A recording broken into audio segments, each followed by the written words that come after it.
ప్రధాని నరేంద్ర మోదీ వికసిత్ భారత్ లక్ష్యానికి తూట్లు పొడిచిందెవరు? మోదీని నమ్మిన వాళ్లే ముంచేశారా? దేశ యువత రోడ్ల మీదకి రావడానికి కారణమెవరు? కేంద్ర ప్రభుత్వం చేతులు కాలిన తర్వాత ఆకులు పట్టుకుందా? అందుకే ఉప ఎన్నికల్లో బీజేపీకి ఎదురు దెబ్బ తగిలిందా?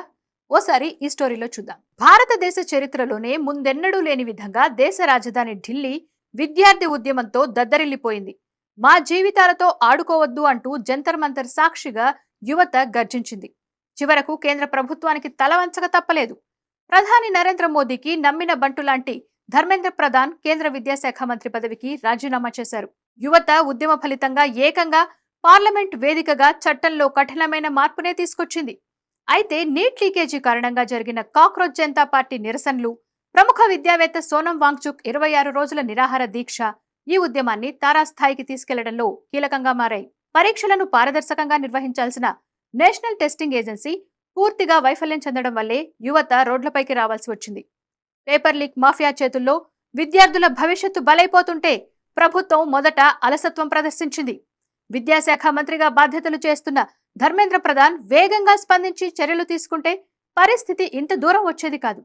తన శాఖలో లోపాలపై రియాక్ట్ అవడంలో ఆయన ప్రదర్శించిన నిర్లక్ష్యం కారణంగానే యువత ఆగ్రహం కట్టలు తెంచుకుంది.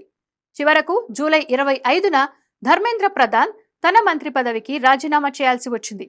ప్రస్తుతం కేంద్ర మంత్రి ప్రహ్లాద్ జోషికి ఈ విద్యాశాఖ అదనపు బాధ్యతలను అప్పగిస్తూ ప్రధాని మోదీ నిర్ణయం తీసుకున్నారు. విద్యార్థుల ఉద్యమం ఊరికే పోలేదు. పేపర్ లీకేజీలకు పాల్పడే ఎగ్జామ్ మాఫియాపై ఫాస్ట్ ట్రాక్ కోర్టుల ద్వారా కఠిన శిక్షలు పడేలా చట్ట సవరణలకు కేంద్ర ప్రభుత్వం సిద్ధమైంది. ఏకంగా 10 ఏళ్ల జైలు శిక్ష, 10 కోట్ల రూపాయల జరిమానా విధించేలా చట్టాన్ని రూపొందించి పార్లమెంట్లో ఆమోదించారు. ఇకపై లీకేజీలకు పాల్పడాలంటే భయపడేలా చర్యలు ఉంటాయని ప్రధాని నరేంద్ర మోదీ స్పష్టం చేశారు. యువతే మన దేశ భవిష్యత్తు అని, వారి భవితకు భద్రత ఉన్ననాడే తాను కలలుగన్న వికసిత్ భారత్ సాకారమవుతుందని మోదీ అన్నారు. ఇందుకోసం విద్యా వ్యవస్థలోని లోపాలను సరిదిద్ది పటిష్టంగా మార్చాలని అడుగులు వేస్తున్నట్లు కనిపిస్తోంది. తన కేబినెట్ లోని మంత్రిని తొలగించడమే తొలి అడుగుగా దేశానికి ఓ సందేశం ఇచ్చారు. కానీ అప్పటికే జరగాల్సిన డ్యామేజ్ జరిగిపోయింది. యువతలో తీవ్రమైన వ్యతిరేకతను కేంద్ర ప్రభుత్వం మూటగట్టుకుంది. ప్రధాని మోదీ కేవలం ఒక మంత్రి తొలగింపు, చట్ట సవరణలు చేయడంతో యువతలో ఉన్న కోపాన్ని శాంతింపజేయగలిగారు. కానీ రాజకీయంగా మాత్రం చేతులు కాలిన తర్వాత ఆకులు పట్టుకున్న తీరుగానే తయారైంది.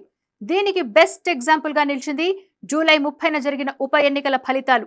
జెన్జీ ఉద్యమం ముగిసిన తర్వాత వచ్చిన తొలి బైపోల్లో బీజేపీకి గట్టి ఎదురు దెబ్బ తగిలింది. బీహార్లోని బకింపూర్లో ఏకంగా ఆ పార్టీ జాతీయ అధ్యక్షుడు నితిన్ నబీన్ రాజీనామాతో ఖాళీ అయిన ఎమ్మెల్యే స్థానాన్నే కాపాడుకోలేకపోయింది. బీజేపీ అభ్యర్థి నీరజ్ కుమార్ పై జనసురాజ్ పార్టీ అధినేత ప్రశాంత్ కిషోర్ భారీ మెజారిటీతో గెలుపొందారు. గుజరాత్ లో మంజల్పూర్ లో బీజేపీ గెలిచినప్పటికీ మధ్యప్రదేశ్లోని దాటియాలో కాంగ్రెస్ గెలిచింది.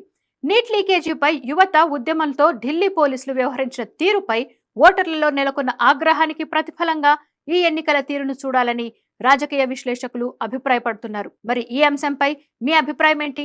జెన్జీ ఉద్యమం వల్లే బీజేపీకి ఉప ఎన్నికల్లో ఎదురుదెబ్బ తగిలిందని భావిస్తున్నారా? మరేదైనా కారణాలు ఉన్నాయని అనుకుంటున్నారా? కామెంట్స్ లో చెప్పండి. వీడియో నచ్చితే లైక్, షేర్, సబ్స్క్రైబ్ చేసుకోండి.